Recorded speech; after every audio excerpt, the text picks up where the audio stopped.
Hello बच्चों, very good afternoon. आज का जो चैप्टर है खाद्य गुणवत्ता और सुरक्षा, चैप्टर 6 जो आपकी बुक में है, ये बहुत इम्पॉर्टेंट चैप्टर है। आपके इस चैप्टर से बहुत सारे क्वेश्चंस बोर्ड में आते हैं, तो इस चैप्टर को आपको अच्छे से समझना है।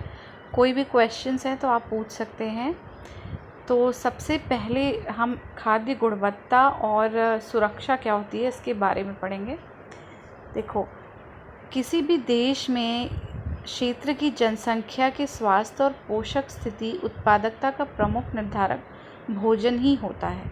ठीक है, ये इसलिए क्योंकि जो भी खाना हम खाते हैं उसमें जो पोषक तत्व होते हैं वो तो बहुत ज़रूरी हैं ही हमारे लिए, लेकिन ये चीज़ भी ज़रूरी है कि वो जो भोजन हम कर रहे हैं, जो खाना हम खा रहे हैं, वो सुरक्षित हो।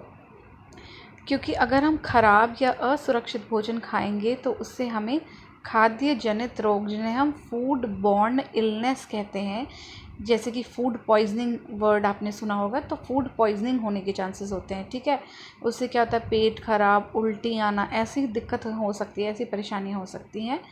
तो एक बार क्या हुआ था, वर्ष 2005 में जो अतिसार है यानी कि दस्त की समस्या है, उसके कारण 18 लोगों की मृत्यु हुई थी। और ज़्यादातर क्या होता है, जो 5 वर्ष से छोटे बच्चे होते हैं उनमें ये समस्या ज़्यादा होती है। उनमें जो है इस बीमारी की वजह से कई सारी डेथ हो जाती हैं। तो क्या है, हमें इस चीज़ को समझना बहुत ज़रूरी है कि जो खाना हम खाते हैं वो सुरक्षित होना चाहिए।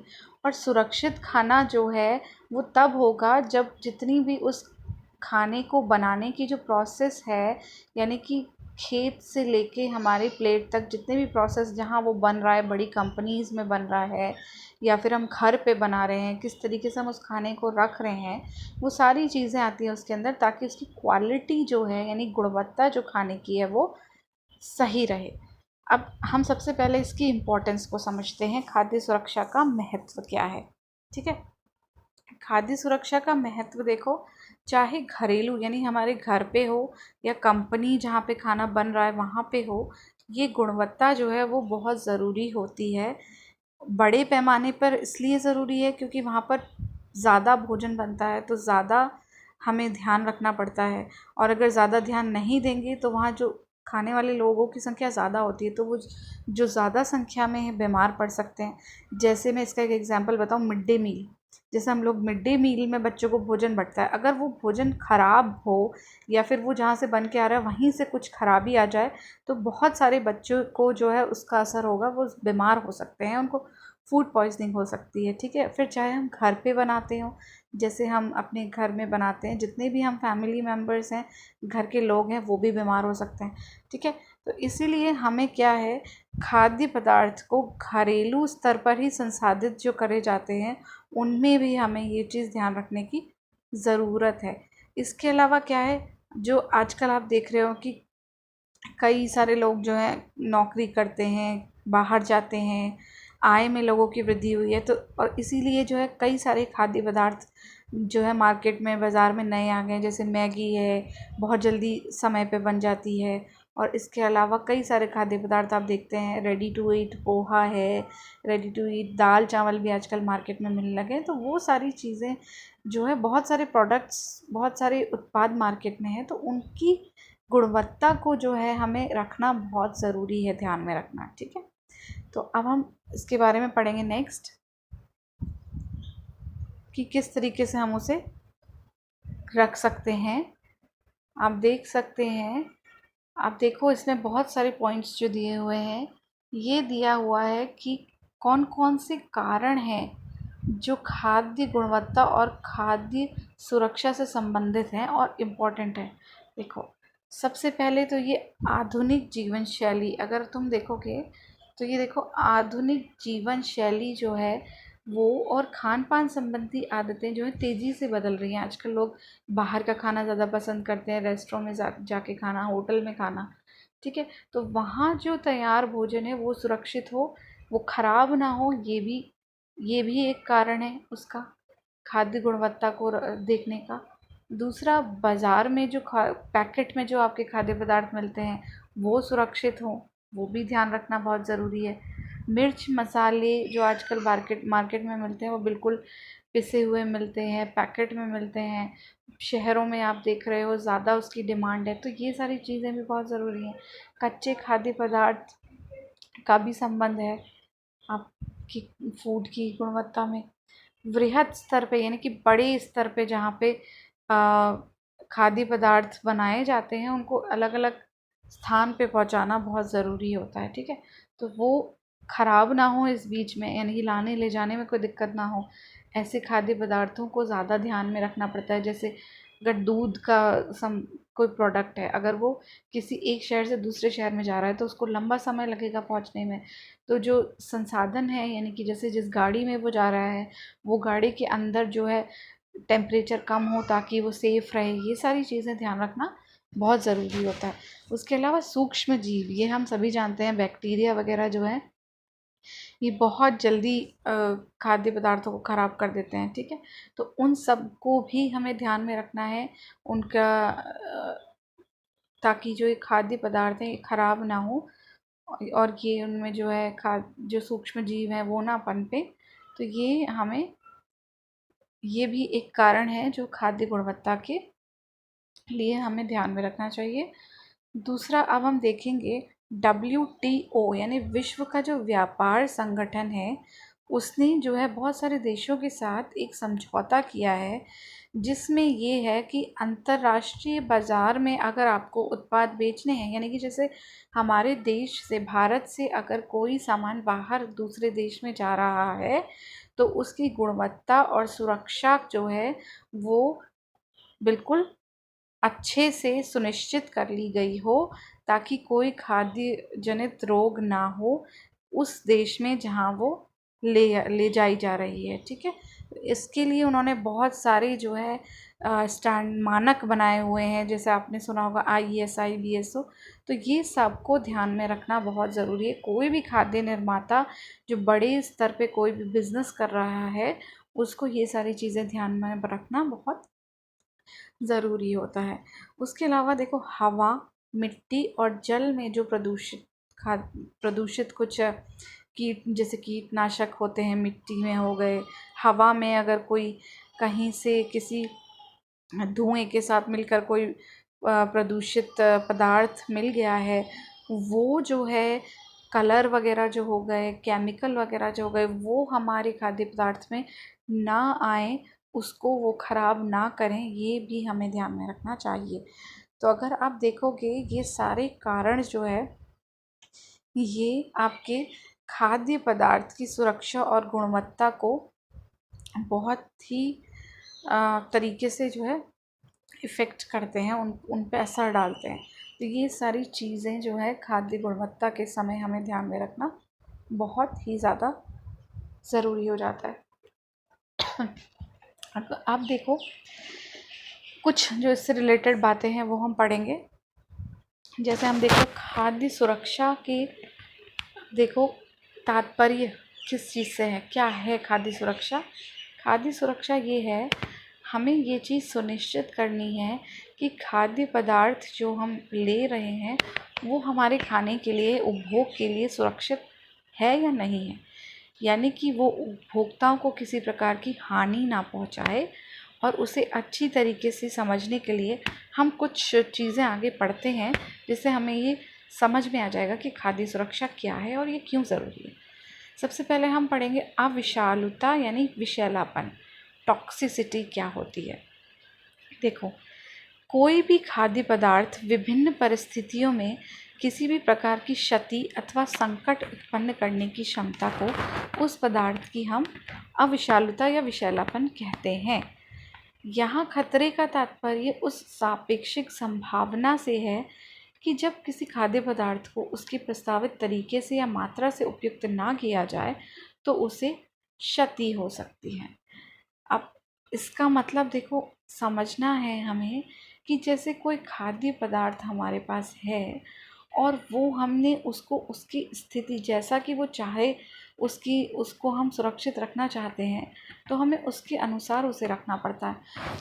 तो अगर हम उसके अकॉर्डिंग उसको नहीं रखेंगे तो वो ख़राब हो जाएगा और वो हानि पहुंचा सकता है, ठीक है। यानी उसमें विषैलापन आ सकता है। अब ये कितने प्रकार का हो सकता है? संकट भौतिक, देखो भौतिक है एक तो, दूसरा रासायनिक है केमिकल के थ्रू, तीसरा जैविक यानी कि बायोलॉजिकल है, जैसे हम आगे पढ़ेंगे वो क्या क्या हो सकता है। ये सारे जो है वो उपभोक्ता के स्वास्थ्य को प्रभावित कर सकते हैं। अब हम सबसे पहले उदाहरण में पढ़ते हैं भौतिक, यानी कि फिजिकल, भौतिक तरीके से कैसे खाद्य पदार्थों को नुकसान होता है। जैसे आप देखते हो, आप मार्केट से दाल लाते हो, चावल लाते हो, उसमें पत्थर होते हैं, बाल होते हैं, कील होती हैं और कीड़े मकोड़ों की कोई ना कोई पंख हड्डी वगैरह होती है, और बटन हो सकता है, कोई आभूषण हो गया, छोटी छोटी चीज़ें होती हैं। तभी हम कहते हैं हमें दालों को बीन लेना चाहिए अच्छी तरीके से। तो वो यही कारण है कि ये सारे भौतिक खतरे हैं, यानी कि जो कहीं ना कहीं से मिल के अप्राकृतिक, मतलब हाँ, कहीं ना अनजाने में जो है हमारे खाद्य पदार्थ में आ जाते हैं। भले ही वो कच्चे खाद्य पदार्थ में हो, यानी कि जो आप मार्केट से लेके आए वो, या फिर आपने पकाते समय जैसे हमारे बाल वगैरह गिर जाते हैं तो पकाते वक्त हो, वो अनजाने में जो मिल जाते हैं, ये भौतिक खतरा है। यानी अगर हम उसका उपयोग कर लेंगे बिना देखे, वो असुरक्षित है। अगर हम कील है किसी दाल में, पत्थर है, वो खा लेंगे तो वो हमें नुकसान पहुंचा सकता है। तो ये चीज़ जो है असुरक्षित, यानी वो खाद्य में, अगर उस खाद्य पदार्थ में वो भौतिक चीज़, भौतिक पदार्थ है तो वो उसको असुरक्षित बना दे रहा है। यानी अगर हम ये सारी चीज़ों को उससे हटा दें तो वो सुरक्षित हो जाएगा। तो इन दोनों में इतना ही अंतर है कि हम एक खाद्य पदार्थ को किस तरीके से सुरक्षित बना सकते हैं अगर वो असुरक्षित है। तो भौतिक खतरा यानी फिजिकल हैज़ार्ड एक कारण है कि वो किस तरीके से हमारे खाद्य पदार्थ को संकट पहुंचा सकता है। दूसरा रासायनिक। अब रासायनिक यानी कि केमिकल से मतलब है कि किसी भी खाद्य पदार्थ में अगर कोई रासायनिक या कोई केमिकल उसमें है तो वो उस हानि पहुंचा सकता है। जैसे हम जानते हैं कोई कीटनाशक है, कोई विषैली धातु है, कोई केमिकल जो मार्केट में है वो है, रंग है, कोई मिलावटी खाद्य पदार्थ है, वो उसे खराब कर देता है। जैसे इसके उदाहरण तो आप देख सकते हो, कीटनाशक होते हैं जब हम खाने में डालते हैं, यानी जब हमारे खेत में खाद्य पदार्थ उग रहे हैं तो हम कोई ना कोई कीटनाशक डाल रहे हैं, तो वो अगर हम खाना बिना धोए खा लेंगे, ऐसा सच खा लेंगे, दाल आप बिना धोए पका दोगे और उसमें कीटनाशक है तो वो आपके शरीर को नुकसान पहुंचा सकते हैं। उसी तरीके से आप देख सकते हो मिलावट किस तरीके से होती है। कई लोग क्या करते हैं फलों में और किसी तरीके से रंग डाल देते हैं। जैसे आज हमने कई बार सुना है लीची में वो बाहर से केमिकल स्प्रे कर देते हैं ताकि वो लाल दिखें। कई फलों में लोग इस तरीके से रासायनिक कोई केमिकल डाल देते हैं ताकि वो जल्दी पक जाए, वो जल्दी अच्छा सा दिखे, चमकता हुआ दिखे। ये सारी चीज़ें क्या है, जैविक खतरे, रासायनिक खतरे में आती हैं। यानी वो हमें किसी न किसी तरीके से उस खाद्य पदार्थ को असुरक्षित कर रही हैं।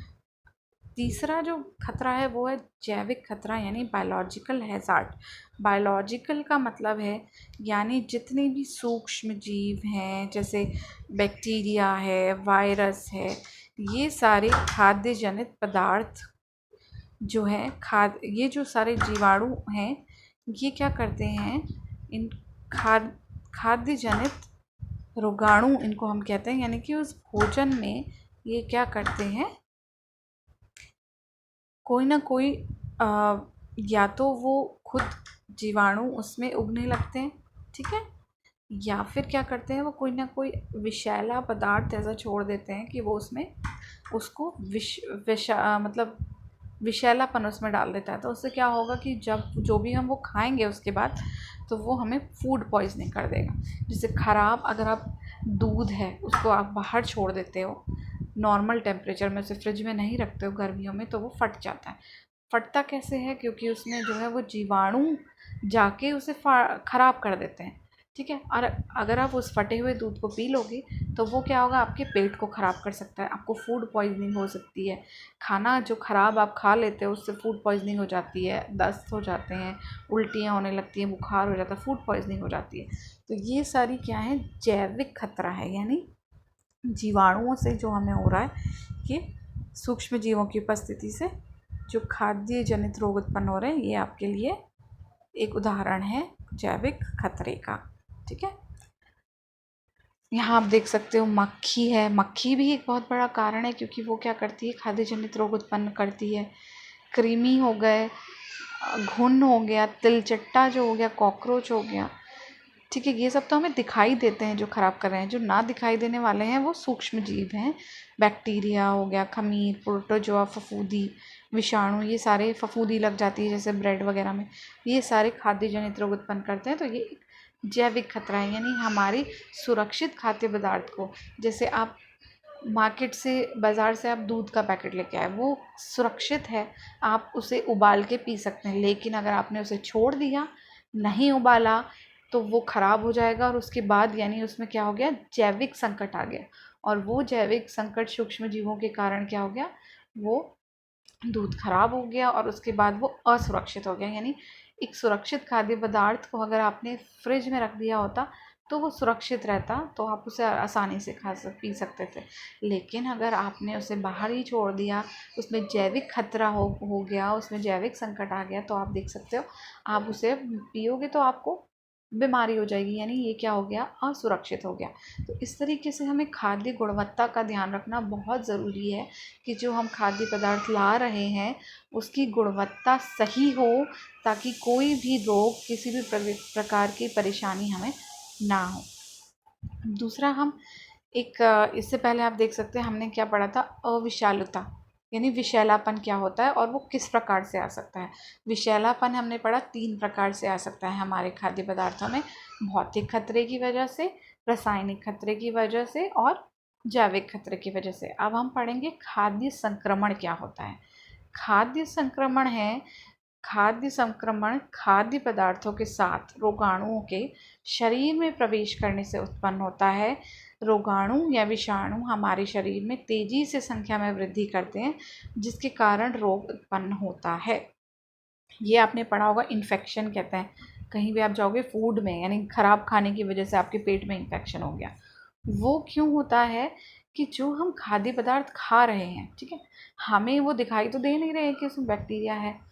वो बैक्टीरिया जब हमारे शरीर के अंदर जाते हैं तो वो बहुत ही तेज़ी से बढ़ते हैं, बहुत ही तेज़ी से उनकी संख्या में वृद्धि होती है। तो इससे क्या होता है, कोई इन्फेक्शन हो जाता है। इसके उदाहरण हम देखिए यहाँ पे दिए हुए हैं। उदाहरण में है, सबसे कॉमन उदाहरण है साल्मोनेला। साल्मोनेला क्या होता है, ये जीव मुख्य रूप से जंतुओं के आंतों में पाया जाता है। ठीक है, अगर हमने कच्चा दूध पी लिया बिना उबाले, अंडे खा लिए, ठीक है, कभी कभी ख़राब जो अंडे होते हैं उनमें ही होता है, तो वो जो है साल्मोनेला हमारे शरीर में चला गया और उसके बाद उसने क्या किया, इन्फेक्शन कर दिया अंदर जाके, और इससे हमें क्या हो गया, इन्फेक्शन, फूड इन्फेक्शन हो गया। फूड इन्फेक्शन, इसका सबसे कॉमन जो उदाहरण है आपने सुना होगा, टाइफॉइड। टाइफॉइड हो गया। टाइफॉइड जो होता है वो इसी वजह से होता है कि ख़राब खाना या पानी जिसमें साल्मोनेला होता है, ये साल्मोनेला क्या करता है, हमारे शरीर में जाके वृद्धि करता है और इन्फेक्शन कर देता है, उसी की वजह से जो है टाइफॉइड होता है।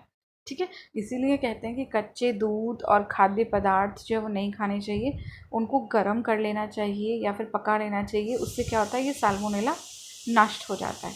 ठीक है, आम तौर पर जो होता है ये क्रॉस कंटामिनेशन से होता है, यानी पार्थ संदूषण से होता है, यानी कि किसी एक चीज़ से दूसरी चीज़ में जाता है। जैसे कि अगर कोई खाना बनाने वाला व्यक्ति है, ठीक है, उसने स्लैब में, यानी जिसमें वो खाना बना रहा है, कोई कच्चे मांस का टुकड़ा रखा है और उसमें वो ख़राब टुकड़ा, यानी उसमें बैक्टीरिया है, या उसने वहाँ से वो साफ़ कर दिया तो बहुत जल्दी उसमें वो बैक्टीरिया आ गया। उसी जगह पे आपने कोई दूसरी कच्ची सलाद या कोई और चीज़ ऐसी काट दी उसी स्लैब में बिना सफाई के, तो वो आपका उसमें चला गया, है ना, सलाद में, और वो जो सलाद खाई उसकी वजह से ये इन्फेक्शन हो गया। तो ये जो है खाद्य संक्रमण का उदाहरण है, फूड इन्फेक्शन। अब एक दूसरी चीज़ होती है फूड पॉइजनिंग। ठीक है, ये तो थी फूड इन्फेक्शन, यानी कि आपके शरीर के अंदर वो रोगाणु गए और उन्होंने वृद्धि करी आपके पेट में और आपको इन्फेक्शन हो गया, यानी कि वो खाद्य जनित रोग हो गया। अब इसमें क्या होता है, खाद्य विषाक्तता यानी कि पॉइजनिंग में, जैसे कि आपको लग रहा है पॉइजनिंग यानी पॉइजन, यानी कि उस फूड में आपके पॉइजन है। फूड इन्फेक्शन का मतलब है आपकी जो जीवाणु था उसकी वजह से आपको इन्फेक्शन हुआ। फूड पॉइजनिंग का मतलब है पॉइजन, यानी कि उसमें जो पॉइजन हुआ उसकी वजह से आपको वो रोग हुआ। जैसे देखो ये क्या होता है, कोई कई जीवाणु ऐसे होते हैं जो विष उत्पन्न करते हैं यानी पॉइजन उत्पन्न करते हैं। ठीक है, ये जीवाणु क्या करते हैं, खाद्य पदार्थ में बने रहते हैं, नष्ट भी हो जाते हैं लेकिन उसके बाद भी बने रहते हैं। ठीक है, तो आमतौर पर जीवाणु आविष तभी उत्पन्न करते हैं जब खाद्य पदार्थ ना तो अधिक गर्म होते हैं ना ही अधिक ठंडे। ठीक है, आपने क्या किया, जैसे इसका उदाहरण देखो, इसमें दिया हुआ है स्टेफाइलोकोकस ऑरियस।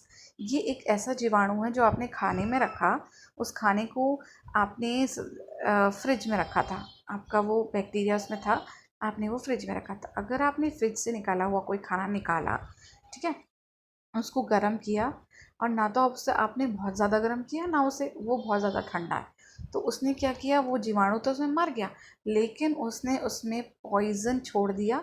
और जब आपने वो खाया तो तब क्या हुआ, वो पॉइज़न की वजह से आप बीमार हो गए, फूड पॉइजनिंग हो गई। यानी ये जीवाणु जो है ये क्या करते हैं, खाद्य पदार्थों में उपस्थित आविश को किसी विशेष प्रकार की गंध, दिखावट या स्वाद द्वारा आप नहीं पहचान सकते। ठीक है, तो खाद्य पदार्थ चखने या सूंघने में तो आपको ठीक लगेंगे लेकिन जब आप खा लेंगे तो उसके बाद आपके पेट में जो ये विष उत्पन्न करते हैं, ये क्या करते करेंगे, उसको आपके पेट में पॉइज़न पहुंचा देंगे, जिसकी वजह से क्या होगा, फूड पॉइजनिंग हो जाएगी। ठीक है, तो अगर इससे पहले हमने क्या पढ़ा, खाद्य संक्रमण, वो खाद्य संक्रमण जो है जीवाणुओं की वजह से हुआ। और जैसे आप देख रहे हो यहाँ पर पिक्चर में दिया हुआ है, मक्खी है, मक्खी कहीं किसी खराब भोजन में बैठी, उसके बाद आपके साफ भोजन में बैठ गई तो उसने वहाँ से यहाँ क्या किया, जीवाणु फैला दिए, उसके जीवाणु। चूहा है, अपने पैर, कॉकरोच है, इनके छोटे छोटे पैरों में जो होता है, किसी वो अगर किसी गंदे खाद्य पदार्थ से, जैसे मक्खी है कभी टॉयलेट में चली गई, वहाँ बैठी, वहाँ से उसने क्या किया, उसके पैरों में जो जीवाणु है वो वहाँ से चिपक गए, वो वहाँ बैठी, उसके बाद वो किचन में आई और वो जो है अच्छे जो आपके खाद्य पदार्थ है उसमें बैठ गई, तो उसने वो क्या किया, उन जीवाणुओं को वहाँ से वहाँ फैला दिया, यानी कि क्या कर दिया, पारदूषण जिसको हम क्या कह रहे थे, क्रॉस कंटामिनेशन कर दिया, और उसकी वजह से खाद्य संक्रमण हो गया। और खाद्य विषाक्तता यानी पॉइजनिंग में क्या हुआ कि उन जीवाणुओं ने आपका पॉइजन रिलीज, यानी उस खाद्य पदार्थ में पॉइजन उत्पन्न किया। तो दोनों में अंतर आपको अच्छी तरीके से समझना है कि खाद्य संक्रमण में और खाद्य विषाक्तता यानी फूड इन्फेक्शन और फूड पॉइजनिंग में डिफरेंस क्या है। यही अंतर है कि उसमें क्या कर रहा है, विषाणु जीवाणु जो भी हैं वो उसको खाने को ख़राब करें, जबकि इसमें क्या कर रहा है, पॉइजन हो रहा है। ठीक है, अब आप देखोगे कि लगभग 50% से अधिक स्वस्थ व्यक्तियों को नाक से, गले से या त्वचा के बालों में भी पाया जाता है। अब आप देखो ये जो स्टेफाइलोकोकस हमने पढ़ा फूड पॉइजनिंग वाला, ये हमारी नाक, गले या त्वचा में, बालों में भी होता है।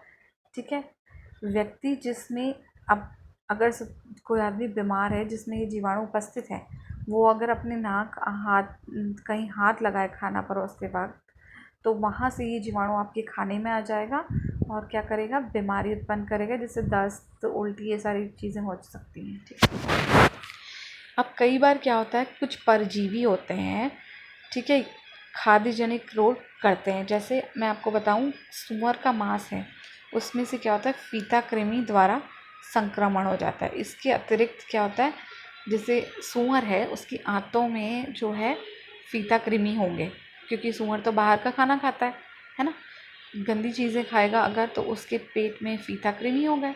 अगर यही मांस जो है किसी ने काट के पका के खाया, तो वो पकाने पर भी नष्ट नहीं होते ये जो कृमि होते हैं। तो क्या होता है, वो जिसने सूअर का मीट खाया वो उसके शरीर के अंदर प्रवेश कर गए और उसकी वजह से क्या हो गया, वो आदमी के अंदर वो कृमि जो है, खाद्य जनित रोग उसके अंदर कर देंगे, यानी आदमी उसकी वजह से बीमार हो जाएगा।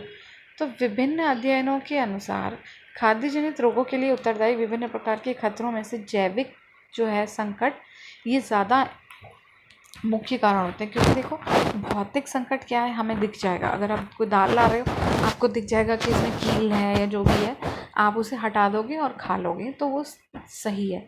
अगर आपके उसमें कोई रासायनिक खतरा है तो वो भी आप चलो धो लोगे, या आपको दिख गया है कि इसमें रंग है तो आप हटा दोगे, उसको धो के अच्छी तरीके से साफ़ करके पका लोगे, तो वो भी आप तब भी अच्छा उसको सेफ सुरक्षित बना सकते हो। लेकिन अगर उसमें कोई जैविक खतरा है तो ये आपको कई बार क्या होता है दिखता नहीं है, क्योंकि जीवाणु विषाणु हमें आंखों से नहीं दिखते हैं, और वो ही अगर आदमी खा लेता है तो उससे ही बीमारियां हो जाती है। इसीलिए जो है ये जैविक कारण जो है ये एक मुख्य कारण है जो कि खाद्य जनित रोग उत्पन्न करता है। ठीक है, इसके अलावा कुछ यहाँ पे उदाहरण आप देख सकते हो, मानव परपोषी, जंतु परपोषी, मानव और रोगाणुओं के साथ उनकी क्रियाएं, ये सारी चीज़ें जो हैं। ठीक है, जलवायु परिवर्तन, खाद्य संसाधन, खाद्य वैश्विक वृद्धि के कारण जो नए प्रकार के रोगाणु आ रहे हैं, जिसका सबसे अच्छा उदाहरण आप आजकल देख रहे हो वो जो हमारा कोरोना वायरस है। तो ये सारी चीज़ें जो हैं बहुत ही गंभीर समस्या है, और खाने को जो है सबसे ज़्यादा ध्यान देना इसीलिए ज़रूरी है क्योंकि सबसे ज़्यादा रोग जो होते हैं वो खाने की वजह से ही होते हैं, अगर आपका खाना असुरक्षित हो। इसीलिए खाने की गुणवत्ता और सुरक्षा जो है ये बहुत ही ज़्यादा ज़रूरी होती है। ठीक है,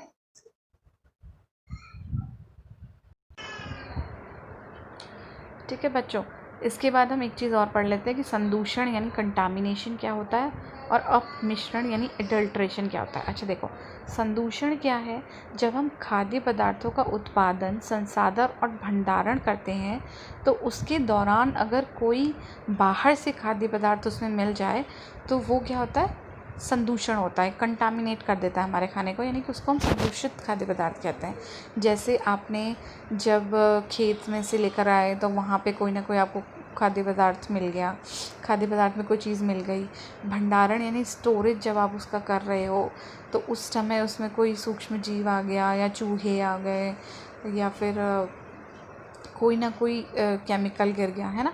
तो ये कोई ना कोई कारण से कोई हानिकारक या आपत्तिजनक जो बाहरी खाद्य पदार्थ अगर हमारे खाने में मिल जाता है तो उसे हम संदूषण कहते हैं। ठीक है, और जो खाद्य पदार्थ है उसको हम कहेंगे संदूषित खाद्य पदार्थ।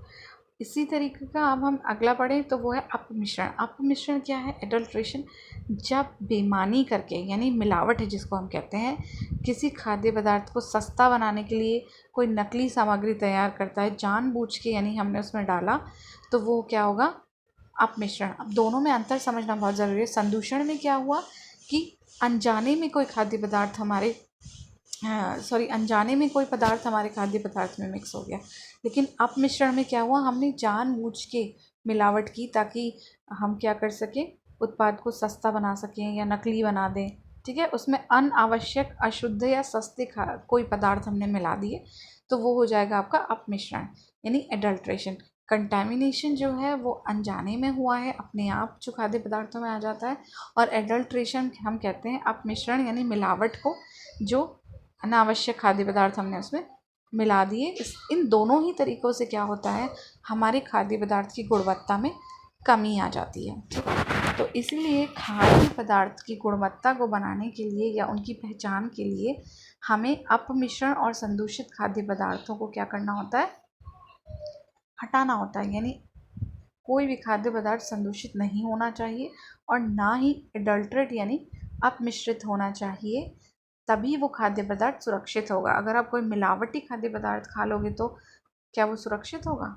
नहीं होगा। अगर आप मार्केट से लाओगे कोई खाद्य पदार्थ और किसी ने आपको नकली चीज़ बेच दी, आप लेने कुछ और जा रहे हो और आपको कुछ और दे दिया, जैसे इसका उदाहरण मैं आपको बताऊं, जिससे आप लेने जा रहे हो, काली मिर्च लेने जा रहे हो, लेकिन उसने आपको पपीते के बीज पकड़ा दिए।